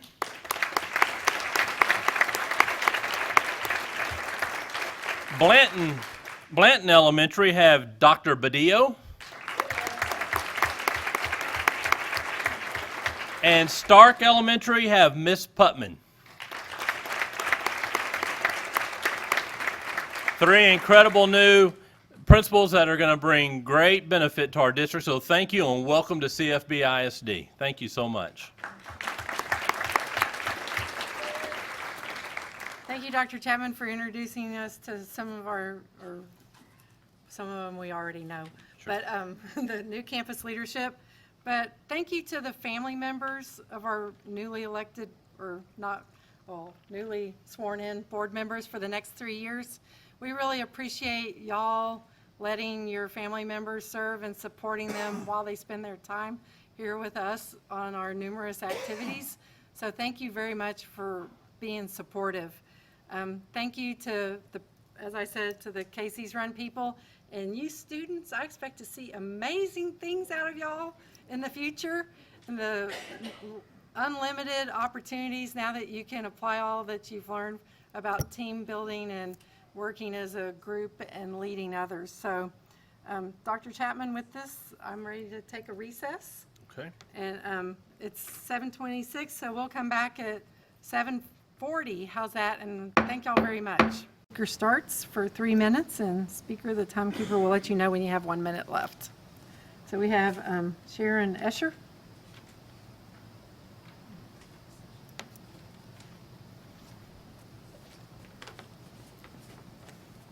Okay, good evening. My name is Sharon Escher, and my address is 14250 Coral Harbor Court in Farmers Branch, 75234. I'm a parent and the current president of CFBISD, which is the Carrollton-Farmers Branch Association for the Gifted and Talented. I want to thank the CFBISD School Board of Trustees, Dr. John Chapman, Mrs. Nancy Klein, and the administration for this opportunity to speak tonight. I truly appreciate your outstanding work and commitments to our school district and community, and I'm excited about CFB's new mission, Educating the Whole Child, and the Vision 2030. The National Association for Gifted Children quotes, "Many consider children who are in the top 10% as gifted. It is important to note that not all gifted children look or act alike. Giftedness exists in every demographic group and personality type. It is important that adults look hard to discover potential and support gifted children as they reach their potential, their personal best." End of quote. We, the AGT, the Association for the Gifted and Talented, are happy about many aspects of House Bill 3. and appreciate together with our parents and students CFB's long-standing leadership support of gifted and talented programs and services. As much as we were disappointed in the loss of the gifted and talented weighted allotment in the House Bill 3, we trust that this loss of additional state funding will not diminish any of the gifted and talented programs currently in the CFBISD schools and the support from the Advanced Academic Department. Quoting the National Association for Gifted Children one more time, quote, apart from their high abilities and cognitive attributes, many gifted students differ on other levels like social, emotional, and their asynchronous development from their age peers, which makes the need to understand this group of students as mere special needs. What makes a gifted child talented is not always the good grades that they get in school, but a different way of looking at the world and learning. As we wrap up this year, we would like you to join us in congratulating the Polk and Blake Middle School Destination Imagination team that we sponsored since the school year 2016-17 for taking this year's 2018-19 first place at the Global Finals competition in Knoxville.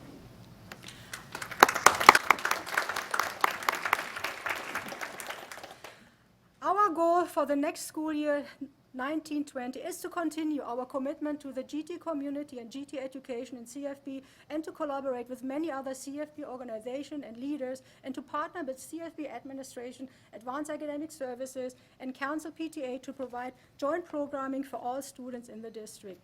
Ending on a note from Dr. John Chapman, our mission, all students successful each and every day. Thank you for your time and attention, and a unique and well-deserved summer break to you all. Thank you for volunteering.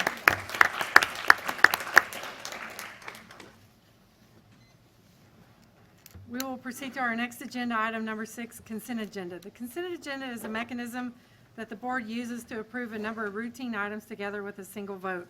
And in compliance with the Texas Open Meetings Act, the public notice for this meeting includes the list of all consent agenda items, and the board has been provided ample information about these items in advance. Prior to any action taken on the consent agenda, board members may request withdrawal of individual items for clarification or discussion.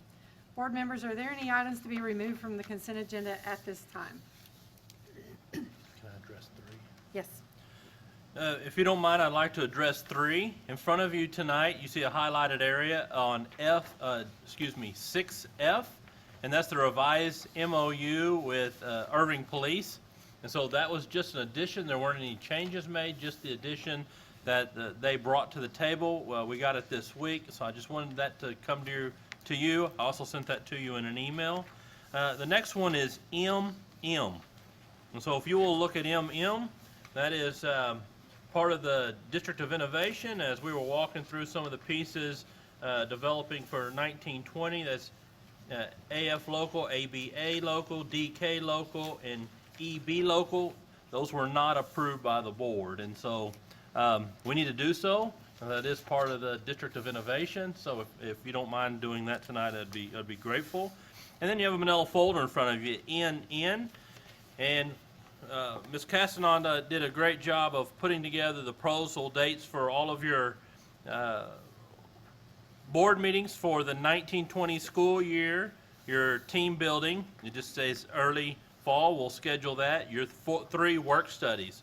Following behind that is your annual agenda. Here's items from January all the way through December of items that we will bring before the board for discussion and or action items. And so that just gives you a rubric of a process that we're going to take. And so you can thumb back through that. We'll also provide this to you electronically so you know what's coming ahead in the near future. And the last thing is part of the 2030 vision, as we're going to ask the board to develop some board core beliefs. Those board core beliefs will then translate into our our district goals and or objectives. And we will bring the board a final plan for Vision 2030, in April of 2020. Thank you. Can you say that again? No, ma'am. Okay. So, board members, we have, so all you did was remind us that we have a modified item F, and then you Yes. just discussed a little about MM and NM. And yes, ma'am. And board members, hopefully you've checked your calendars or put these dates on your calendars. I think that staff is going to send us, once this is approved, send us out calendar notes for these dates. Yes, ma'am, we will. Does anybody want to make a motion on the consent agenda? Mr. Shackman?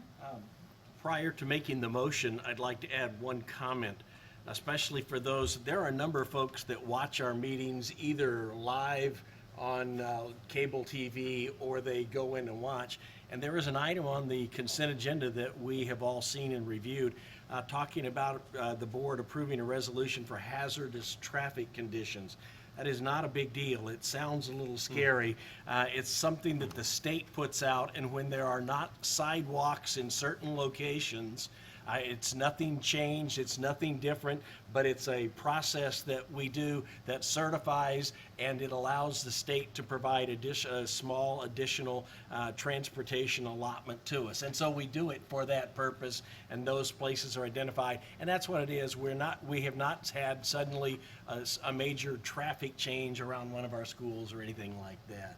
And so that is there. And with that said, and with the adjusted language on item F, I would move that we pass the consent agenda as presented. So we have a motion by Mr. Shackman, a second by Mr. Ramos. Any discussion? So all those in favor? That is unanimous. So that takes us to item number 7, non-action items for discussion. 7A is 2019-2020 budget update. Ms. Tillman? Yes, thank you. Well, the session has ended, and we have started the challenge of unraveling what all has happened in terms of school finance and tax reform. So to date, there's been very little information, if any, released from TEA, so everybody's working really hard right now to figure out where districts land. There's been a template issued. We've been utilizing that template, but there's been adjustments made to that, so we just continue to monitor daily. There's several trainings upcoming that we will attend and continue to gain a better understanding of what all is happening. But we wanted to just give you all an update, and just please note that this is our best interpretation at this moment with the information that's been made available to us. So this is all subject to change. So we just want to make sure you understand, this is a pretty complicated change in our system, and so we are discovering things every time we get an additional document. We have had one TASBO webinar, and it was entitled, "Where Did We Land?" And so that was quite an interesting webinar. Before they started, I think 60 questions had been entered within the first 5 minutes of the webinar. It was maxed out in capacity. So, everybody's trying to figure out what's happening at once. So they're getting a lot of questions coming in and not a lot of answers at this point. One thing that we TASBO did point out is that the state cost of House Bill 3 was just over $11.3 billion for the biennium. However, once you back out property tax relief, and that's netted out, increases for school, this is new money, is just over $3 billion per year. So that's what they're projecting the numbers would be going in that are new outside of the tax compression that's put back into the system. And so at this time, I'm going to turn it over to Scott Roderick to provide you with some information. So when we started the legislative session, the governor pointed out 3 objectives of the session: school finance reform, property tax relief, and teacher pay increase. So we're just going to touch on a couple highlights of the House Bill 3. House Bill 3 increased the basic allotment from $51.40 to $61.60. It moved the current year values from prior year values for state funding purposes. So that's how we calculate our state funding on is current year values now. It also has a component of tax compression. We believe that our general fund tax rate will be, this is early on, but we're estimating it'll be 1.0684. Of that, there's 8 golden pennies where there's no recapture calculated on those pennies. And we start off with 9 copper pennies before the 1920 compression. And starting in 2021, state compression limits property value growth to 2.5%. Well, this will also include new construction and new property. And also there was a mechanism within House Bill 3 for teacher pay raises. The House Bill 3 adjusted the compensatory education allotment. Before, it was funded on the number of kids you had in free and reduced. Now it's changed to what they're calling a census block. So the TEA will assign census blocks in your district, and where those kids reside, that will be where you will be funded. So there's a block 1 through 5. The lowest block will be funded at .225, and block 5 will be funded at .275. Unfortunately, this is one of those areas where we don't have very much guidance at this point, and so it's hard to estimate where the numbers will fall. But it can make a dramatic difference if all our free and reduced students are in block 1 versus block 5. Also, we created an early education allotment. It states to improve reading and math for pre-K to 3rd grade educationally disadvantaged and limited English proficiency students. And essentially, this is to pay for our full-day pre-K. It also repealed the high school allotment, the cost of education index, and the gifted and talented allotment. Even though the gifted and talented allotment was eliminated, we're getting word that we'll still have to track how we spend our gifted and talented and report that back to TEA. It also redefines a recapture. And on the teacher pay, the bill states 30% of the increase in the basic allotment must be used to increase staff salaries other than administrators, and 75% of that 30% increase must be used to increase compensation for classroom teachers, full-time librarians, counselors, nurses, and prioritizing differentiated compensation for classroom teachers with more than 5 years' experience. So that's kind of a mouthful in itself. And so we're still trying to decipher what that means and still being compliant with what the intent of the law says.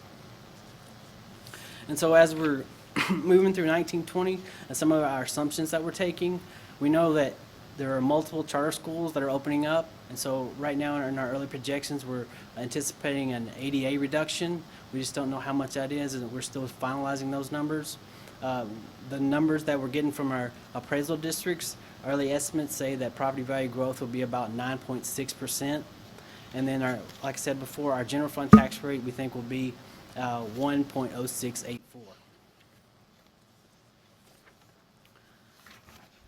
So as we look at the tax rate, we just wanted to walk through the different components of the tax rate. And we'll look at 1819 just to refresh how that tax rate is broken out. And all we're talking about right now is the maintenance and operation portion of our tax rate. This is not our total tax rate. So we want to be sure that people understand that. So we start off in 1819. We have that dollar of compression on the tax rate. And that dollar drove in 1819 our share of state funding, and then also had a recapture on it at the higher level. Then you got to the golden pennies, which are the next 6 pennies. Those are golden because you get to keep all of those funds. And in addition, the state will bring you up to the Austin ISD yield if you're below that yield, and we were. So we did get additional funding from the state on those golden pennies. So there's 2 pieces to those. And then the copper pennies have a much lower recapture number on those, but we had 11 copper pennies. So that brought our M&O rate to $1.17. Now when we move into 2019-20, this tax compression rate will be 93 cents for us, and that's because we were at the dollar. Our golden pennies have now turned into 8 golden pennies, and they still do not have any recapture associated with them. However, they have separated the yield from the state. It's no longer tied to Austin ISD yield. It will be the greater of the 96th percentile wealth level, or 1.6% of the basic allotment. So right now that's looking like that would be 96 percentile would be the higher for us. So that, with that said, we still will get some additional funding on those pennies. Then we go into a new system that will have compression on our copper pennies. And that's also going to be formula based, so that when the state changes any parts of the formula, that it will automatically adjust. So the intent is if anything causes that yield to go up, then your pennies would go down, trying to keep that at a constant level. So that's where we're coming up with the $6.84 right now, and that seems to be pretty consistent with all the information we're getting. Haven't got a lot yet on 2021 in terms of the different rates. There's a few little things up for interpretation there, so we won't go deep into 2021 just yet, but we will talk about how compression will change for 2021. That we do know is that there will be two pieces to the first level of the compression. So right now there'll be a state compression, and that's that first line where you see the 9165, and that's going to come from whatever the comptroller has estimated the growth to be in property values for the state average. They'll use that percentage that's over 2.5% and apply that to your compression rate. So right now what they're looking at for 2021 is about a 4% average growth in property values. And so you take the 1.5%, the difference between the 2.5 and the 4, you apply that to whatever your compression rate is, because not everybody's compression rate is 93. It depends on what your tax rate was. And that becomes your state compression rate. So that's calculating out, and they believe it's going to be 9165 at this point. Then TEA is going to have to calculate what's called a district level compression. And no numbers have been released on that. But basically what it looks like it'll be is the rate that would produce about the same amount of revenue for you in the current year. What rate would it take to produce revenue that would be equivalent to what you had in the prior year? So you have to compress down to that, and that's where they're going to add the 2.5%. So revenue from prior year plus 2.5%, how does that compare? And then the lower of these would be your first level of compression. And that first level of compression now is tied in and driving your recapture. So your recapture comes from, that is your share of the total Tier 1 funds. So that plays into what's happening with our recapture payment. Then we'll still have 8 golden pennies, and then the rest we're still subject to debating on what the compression would look like. Looks like it would be the same, but we're still walking through and working through just a few little pieces to try to come up with what 2021 might look like. There is still, what we know is we did have 17 cents of voter-approved enrichment pennies that we had gotten from our voters, and so that's now dropping to $13.84. But we do have the capacity, districts have the capacity to go back to the maximum of the 17 pennies that we could still access, but it's back, there's more stipulations on how you can go to the voters to access those pennies. So that's just a quick look at what the tax rate will be looking like from our M&O perspective. One other thing to add is on recapture. Again, it's changing. We do have recapture on the copper pennies, and so those formulas have changed, but we have less copper pennies. So. As we look at some of the big 1920 items, of course, compensation is a large percentage of our budget, and so as we get more information, that'll drive our budget. We also know that we want to invest in technology going forward in 1920. We also are going to introduce the coding for 2 campuses at La Villita and Davis. Also the expansion of Avid. Right now we have property casualty insurance RFP out. We don't have any results yet, but our consultants have said that to expect another increase. We had a large increase last year, but based on the input that we're getting from them, we expect another significant increase in 1920. We also still want to invest in our safety and security of our schools, and also 2 of the 3 TIFs expire as of 12/31/18, and so in 18-19 we budgeted $33 million for our TIF payments. About $32 million will drop off, and so there'll just be one of the small TIFs will be available, will still be in existence for 1920. We also have the expansion of full-day pre-K at 2 campuses at Carrollton and McLaughlin-Strickland. And then transportation, as we complete 18-19, this will be the first full year of transportation, bringing that back in-house. And so we'll have a baseline to see kind of where we are to measure ourselves going forward in the future. And also, we've talked about our implementation of our school leadership model, and also we have some staff additions in our special ed and counseling areas. As we kind of look at 1920 budget, like Ms. Tillman had mentioned, the funding template is still being finalized, and there's still some revenue that still has to be determined. But in our initial estimates, it's indicating that we will receive what they call as a formula transition funding grant.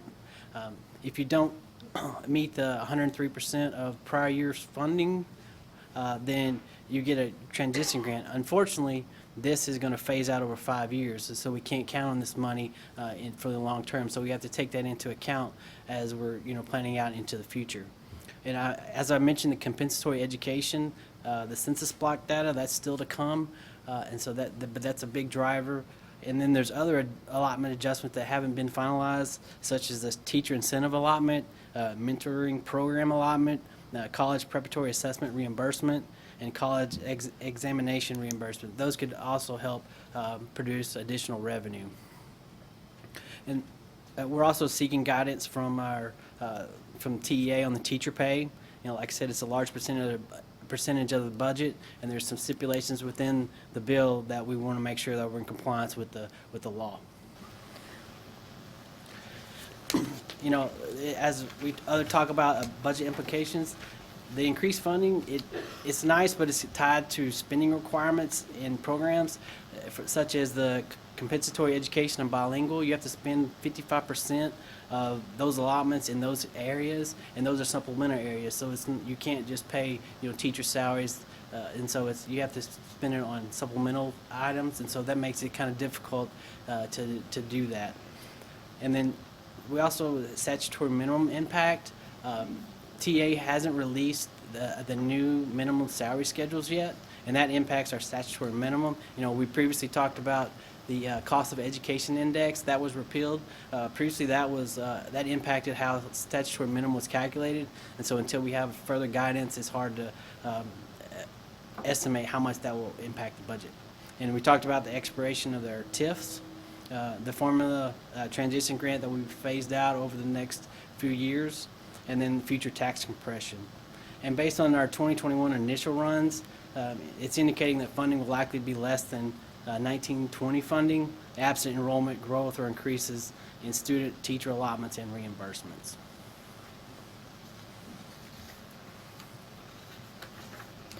So as we think about the uncertainties of where we're at right now, there's many areas of the bill that still have issues of interpretation, and so we are on version 2 of the template, and I'm confident we'll be at 8, 9, or 10 by the time we get to August with our budget estimates. So we're not getting locked in on any of these numbers right now. There is a lack of high-quality data for new inputs, and this drives a lot of the funding. So that is causing us concern with the new blocks that they were referring to. That shifts how you can spend the money, and it can shift it significantly. So, getting that data and being able to come up with a number causes us to not know what we're taking 30% of. So, that's limiting us to trying to determine how we're going to meet that 30% threshold, because a lot of the data isn't yet available, and they're not telling us how and giving us guidance on how we can get that data at this point. The only communication we've got from TEA so far, this is out of their little half-page letter that says, given the magnitude of changes prescribed by House Bill 3, it will be several months before the agency can put up a new report with all the new data fields and allotments. Well, we don't have months, to determine our pay raises and, how we're going to complete our budget. So we're going to have to come up with our best estimate by August and move forward and adjust accordingly. TEA has rulemaking work to do that will likely not be released until after we get far into the 1920 school year. So we're just going to be on hold, and hopefully they will move quickly. Preliminary analysis will likely change as understanding of the bill progresses. And there was also language that granted the commissioner the authority to correct unintended consequences, and that's one of the things that Moat Casey had pointed out with some of the compression formulas, because now that we have this 2-tiered compression system that's new, the language in the final bill was different from some earlier versions, and they think that maybe what the final language didn't produce the intent that the law was meant to, and so the commissioner may have the ability to make some corrections there. So that's a piece of the formula. We'll just have to wait and find out what happens there. So next steps for 1920. In the short term, we still have to finalize our revenue projections and get ready for our 1920 budget. We will bring you a compensation plan on August 1. Part of that compensation plan will include us meeting the 30% criteria. We also have been working with making significant changes for our bus monitors and food service category, and looking at adjusting those pay grades. These are some of our folks that don't, that are not working year round. And so those are pay grades we're looking at that will have a different raise. We've also have a stipend review underway right now with TASB, and so we'll be looking at some of their recommendations and bringing those forward with our final compensation plan. And as we're looking at that, we're going to be looking at the long-term impact of this, compensation plan that we bring forward, and keeping in mind that right now we know that if the funding stays close to what the template's producing now, we are getting transition funding, and that will stop dropping off 20% per year. And we know that we have additional compression, meaning our tax rate's going to go down again. And so we've got to be able to determine how we're going to offset those reductions in revenues moving forward. So those are the things we're looking at in the short term. We'll continue with the budget development process. We'll receive the final certified values on July 25th. That's when it triggers us to get our truth and taxation calculations ready. So that's another interesting piece, because that all comes from the comptroller's office. And our prior one-page notice that you recall that has all the information about our effective tax rates, rollback rates, all of that, really is no longer applicable, but it's likely that we won't have a new one available. And so they're saying we would just have to utilize what's available, which will work that out and move forward. So August board meeting will request that the board adopt the budget and adopt the tax rate, and this will likely be the last time that we'll be able to adopt the tax rate in August. That piece of the formula that I mentioned where the state's going to have to calculate one of the compressions for each district likely won't happen until later once school starts, so it could be late September, October before we're able to actually adopt our tax rate. So there's all kinds of implications we're trying to work out and how that's going to work. Long-term next steps. So as we look at this new system, we've got to look at how we're going to move forward with improvements to our operational efficiencies. You heard from TASB earlier today, and we'll be looking at what of those, could we implement so that we can shift resources as we start seeing some adjustments to our funding. And then how do we maximize the new funding structure through our program offerings? We have many new opportunities with allotments that came into the system. There's a CCMR allotment that the commissioner will release thresholds that if we meet, that we could get up to $5,000 per student that meet these thresholds. There's new teacher incentive allotments. There's multiple allotments that could increase our funding. And so as we develop our 2030 plan, thinking about those programs that could maximize our resources along the way. CTE will be going down into 7th grade for some weights. So just looking at all those elements that are adding to our formula and seeing how we can maximize those will be what we're looking for in the long term after we get past adopting the budget. So at this point, we're not accepting questions, and we'll turn it back over to Dr. Chapman. I had a couple of questions. Dr. Chapman, are they for you then? I'll turn that to Ms. Tillman. Yeah. That was a joke. So You laughed this time. It's my first joke that anybody's ever laughed at. So I'm getting better. I was about to say, well played, Ms. Tillman, well played. So at the beginning, you said, or Scott said, can we ask him, that this redefines recapture? Yes. So what are we redefining it as? So the term, that you've heard me say a lot is wealth per wada, and that no longer exists really. So now recapture, so we take this allotment and we apply it to all of our students, and we come up with a number that's our total cost of Tier 1.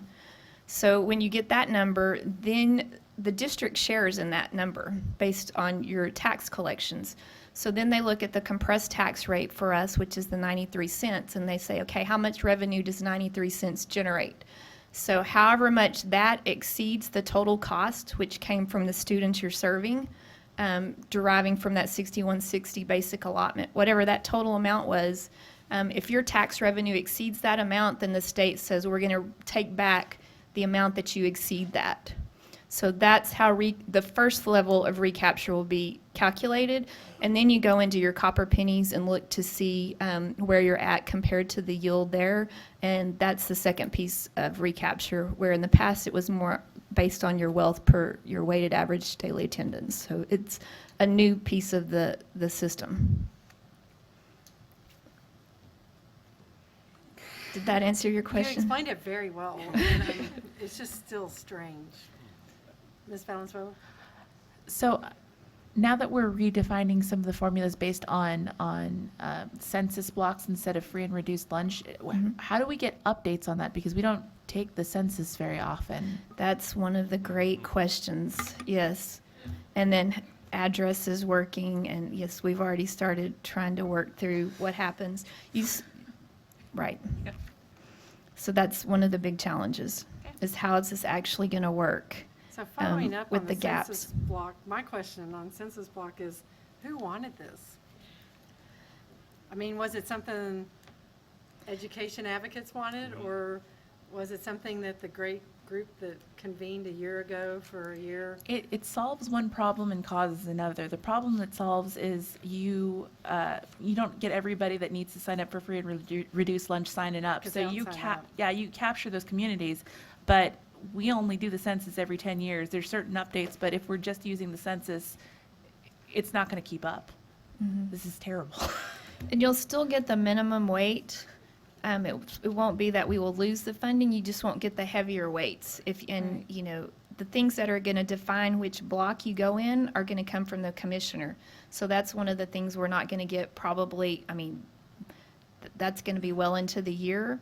But some of the examples of things they've said that could be used, of course, is the household income, the education level of the household, percentage of single parents in the household, and then the rate of home ownership.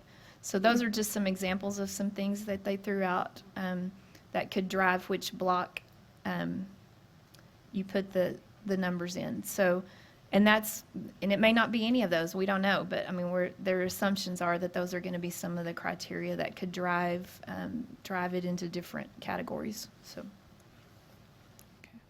But the anticipation is that our recapture, or Robin Hood as we love to call it, will be less, and yet the overall funding may be less, so. Yes. Yeah. So that's, I asked TASBO specifically. We have the challenge also of a TIF that's ending right in the mix of all this. So that's another piece that we've got to work out with, and we've asked David Thompson to try to get some clarification on that with our 2018 TIF expiration, because we have a large amount of property value coming back on the roll, which makes some of the numbers look odd, because you're supposed to compare to get the 30%, your revenue in the prior year per ADA compared to your new revenue is how, and that's another thing that's not defined. So this is another assumption that's being made, is that you take your tax collections, your state funds, divide it by your ADA and compare it to your new tax collections, state funds divided by ADA, and the difference between those is where you have to take the 30%. Well, our tax collections for 18-19 takes the TIF out of it, because that's how the old formula worked, is that it was as if you weren't getting those tax collections. However, that's going to go back into our system next year, so how that plays into our 30% is going to be unique just to a couple of districts, so that's another piece we'll have to work out to calculate that piece. So they really came up with this simplified plan? Yes. And so the 103%, they basically look at, to get the transition funding, they recalculate what you would have gotten if the old law would have stayed in existence. So you use all the same data elements. And then the new law, and if you're not getting at least 103% per ADA, then they bump you up to that, but it's only for 5 years.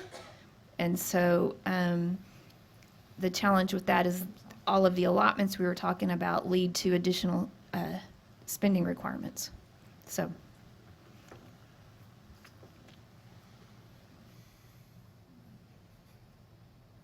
So that's why I said no questions, because I didn't hear Scott answer many, so. So, Dr. Chapman, what is your opinion? Well, and we've had a lot of conversations just in the course of the last 3 days, and we're still at that wait and see approach. We just don't know enough at this point, and so, TEA is working diligently to try to get everything interpreted. There was a piece in there for the commissioner to have some authority in the event that some districts lose funding, and so what does that mean? So once they start to really roll this out, we'll have a better understanding. And so one of the critical pieces, because I know I'm hearing a lot of it from across the state, is, so is a teacher going to get $4,000? How much am I going to get in my salary? And the answer is we just don't know. And the one thing that you don't want to do as a district is to go out and have your board of trustees approve a salary raise, and then all of a sudden the interpretation comes out. And now you're going to add more money onto that, and now you're in an issue. And so, it's just that one of those pieces. Just hold fast. We're going to know. We're going to have more information by the end of June. We may not have all of everything interpreted until late July is our hope, and we hope when we come to you on August 1st that we're going to have some defined answers for you guys, at least for the 19-20 school year, not 20-21 school year. We've been down this road before, years ago, and so we're just waiting for interpretation. Thank you. Board members, any other questions? We good? So the next agenda item is number 8, items for discussion and/or action. 8A is items removed from consent, which we had none. So the next item is item 8B, consider purchase of Chromebooks and storage carts for elementary campuses. Ms. Webb.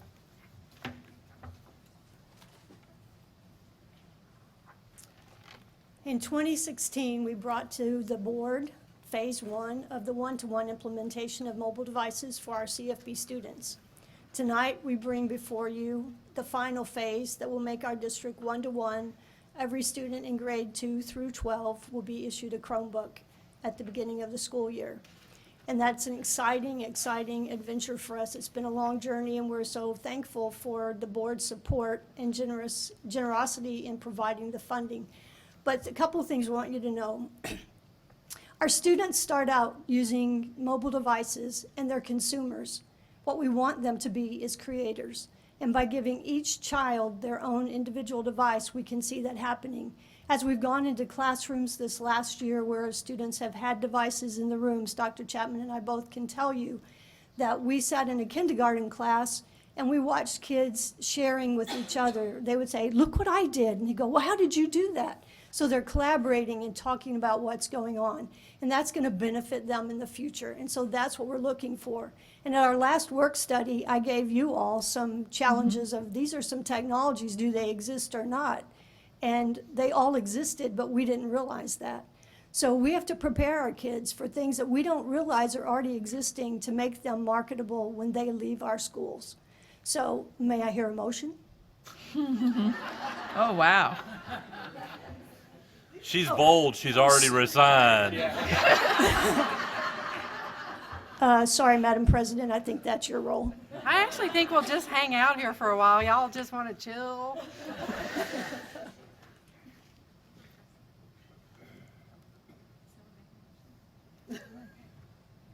I won't do that too. I will make a motion that we approve item 8B, consider purchase of Chromebooks and storage carts for elementary campuses.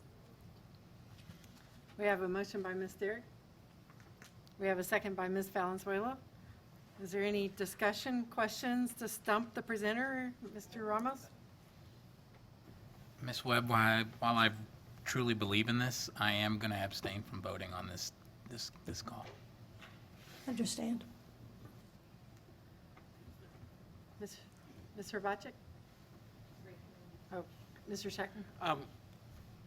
So we'll have the one-to-one, and we've got to have the technology. We've got to have our kids being technologically literate. It enhances education all across the board. I'm still hearing lots of angst from primarily teachers about kids and cell phones. Is there a possibility that this is going to give us the ability to have cell phones put away because there are devices that we are providing? that possibility does exist. Obviously, there is some management behind that. Right. So we'll have to be sure that our staff has best practices in mind on how to deal with that. But this will have an active educational device in each student's hands. Yes, sir. Okay. Mr. Bacek? And I just want to comment as a parent on this topic and as a board member for y'all to know that the things that our kids are doing with the technology in the classrooms, you know, I'll walk out and my son working on a project, he said, oh, I've got to wrap up this project. I said, okay, what is it? He goes, oh, well, I just created a website. I got it done. It shows my project. Look, link, showing them. But it's really amazing, the things that they're creating that, well, I don't have any idea how to do it. Maybe y'all do, but it's impressive. And I think as we see those things and working for an engineering firm and seeing the technology that we use in day-to-day and designing the future and our everything, it's a priority. And so I think it's a great thing. Thank you. So what do the first graders use? They use iPads. Kindergarten and first grade are iPads, and pre-K also have iPads. So with that, if nobody else has any questions, we'll take a vote. All those in favor? And so we have Mr. Ramos said he was abstaining, so we have 6 in favor and Mr. Ramos abstaining. And Ms. Webb, I just want to thank you for all the service and all the years of dedicated work here in CFB that you've done. Thank you. Thank you.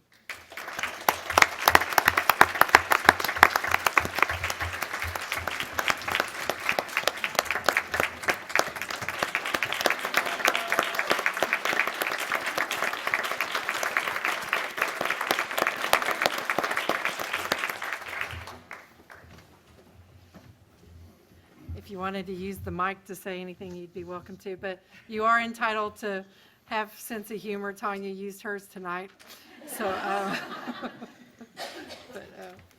thank y'all. So agenda item number 9. Oh, I skipped one. 8C, consider purchase of auxiliary grass field improvements. That's a stunning description. Ms. Tillman, Malcolm? Good evening, members of the board. Dr. Chapman, thank you very much. Chance to present some of the improvements we're doing at our high school athletic facilities. Last board meeting, we were fortunate enough to approve an indoor turf replacement project, and I'm happy to report that 30 days later it is complete. All 3 high schools, Turner, Smith, and Creekview have new turf fields indoors, and they're already being used. I think the Hellas guys were out of there a couple of hours, and the coaches were lining up with equipment to get going. And I was stumped to see the number of folks who are in there. We see them as maybe football facilities, and there was every type of sport going on when we toured them. And that led us to look at what else can we do for the high schools, and it led us to practice fields. Then we got together with our maintenance folks and said, right, what can we do in collaboration? What can maintenance take on, and what can we do from construction point of view? So we split the load, and construction's going to take on Creekview and Ranchview, and the maintenance folks are going to focus at Smith Kelly facility and at Turner. Over at the 2 Creekview and Ranchview, what we're going to do is partner with a group, RS3, and we're going to scrape one field with what they call a combinder. Where basically, that's the image that you see here. It scrapes a layer of about 1 inch off the top of the field that brings it level, combines that material, and we'll put that in a stockpile, which we'll use as top dressing on the adjacent field. So we're basically getting maximum benefit out of all our work. Then we'll roll out new sod for the football season, and on the meantime, our grounds guys will be focusing on top dressing and fertilizing those fields at Turner and Smith. Which fields? Looking at Creekview and Ranchview. Creekview, the one that's in the worst condition, is right here next to the tennis courts.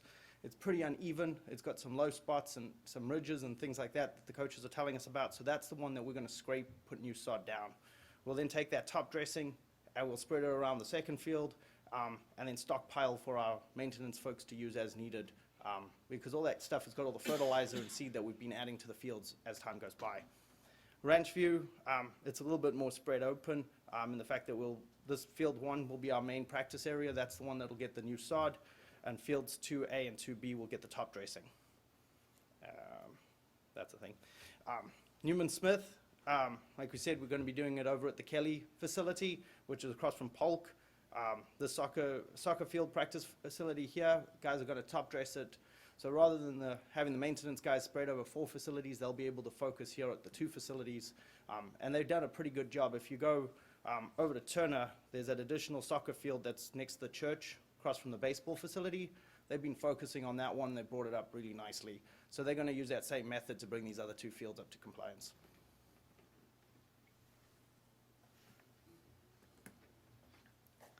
Board members, are there any questions? Sorry, no sense of humor tonight. No. Well, I was going to ask if you're using that fancy machine on the ones you're doing, or are you, what's your approach? Our approach is to use a sandy loam, so it's more of a top dressing. Infill? Yep, and then aerate it, fertilize it, and overseed it. Okay. Or Ms. Herbacek? So on the high schools that are getting the scraping, is that the word that was used? scrape's a good one. So that's going to level everything from a safety perspective as well. It's my understanding a lot of our practice fields have dips and valleys. Correct. So this will level it out, plus the new grass, and all that grass that's going to be ready for football. It says practice. 10 days on the. But then Stay you off can for still 10 days. practice. That's it. So the primary ones that are getting the sod will be 10 days. The other ones where we're going to be doing some seeding and top dressing may be a little behind that, but they will have a primary practice field available, yes. Any other questions? I think I see the answer. I know we've got some depressions and things. Is this going to help the drainage? Because especially at Creekview, we've got major drainage issues, and it makes the fields unplayable so much. Right, when we're leveling it out, it's not going to do as much as if we regraded the whole fields, but that's substantial cost and damage. We'd be offline for over a year to bring in equipment to do that. I do believe that this will iron out a lot of those headaches, though, but in torrential rains, we may still have some delay. But we could follow up with a situation of a French drain or something to correct it if we identify it through these through these items, right? Yes, ma'am. And please note that some of those fields that we're addressing now are not going to be the main fields. You know, we will be coming to the board and we will be talking about what we're going to do with those fields that you can play on at any time and get a lot of traffic on, which may not be grass. So we'll have those conversations in the near future. But we strategically picked those fields so that money well spent and will be used. Won't be wasted. It will not be wasted. Because it's for all sports, right? All of our, all of the sports, girls, boys are using those fields. Not just So board members? Mr. Matthews? Make a motion that we approve the purchase with the recommended vendor for the purchase of auxiliary grass field improvements and authorize the superintendent or his designee to negotiate and execute a contract as provided in the quote request. We have a motion by Mr. Matthews. We have a second by Mr. Bocek. Any more discussion? All those in favor? That is unanimous. So our next agenda item, and thank you, Malcolm, that was awesome. Our next agenda item is number 9, comments from board members regarding posted agenda items. Board members, do you have any comments? Mr. Ramos. Ms. Webb, I just want to tell you, reiterate that my decision to abstain has nothing to do. Don't take that as an indication that I don't support the Chromebooks, because I wholeheartedly do. I know a lot of the children in our district, this is probably going to be their best chance at using a Chromebook and an iPad and putting it in their hands. I think it's extremely important. I appreciate your work, and congratulations on your retirement. Thank you.